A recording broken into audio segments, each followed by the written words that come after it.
ছাত্ররা রাস্তায় নেমে আসে। সেদিনই শহীদ হন আবু সাঈদ, নীল মুগ্ধ সহ আরো বেশ কয়েকজন। কিন্তু ইতিহাস পড়ে পড়ে জেনেছি চিরকাল অবশেষে দেশ প্রেমিকেরাই জয়ী হবে। ফুলের ঢেউনিক খুন খুন হত্যা সন্ত্রাস কারাগার নির্যাতন সেই বিজয়ের পথে এক একটি ফলক মাত্র।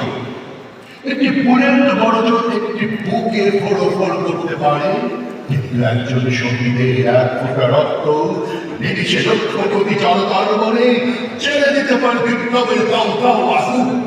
সে আগুনে পুড়ে ছাড়খাড় হয়ে যেতে পারে কুচক্রীর নারক ফুলের প্রতি।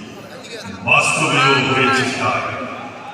বুলেট দিয়ে ছাত্র জনতার বিপ্লব রক্ষা যায়নি, বরং সারা দেশে দাবানলের মতো তার তীব্র গতিতে ছড়িয়ে পড়ে। ছাত্র শিক্ষক নারী পুরুষ আবার বৃদ্ধ বনিতা সবাই একযোগে রাস্তায় নেমে আসে। সবার কণ্ঠে ধ্বনিত হয়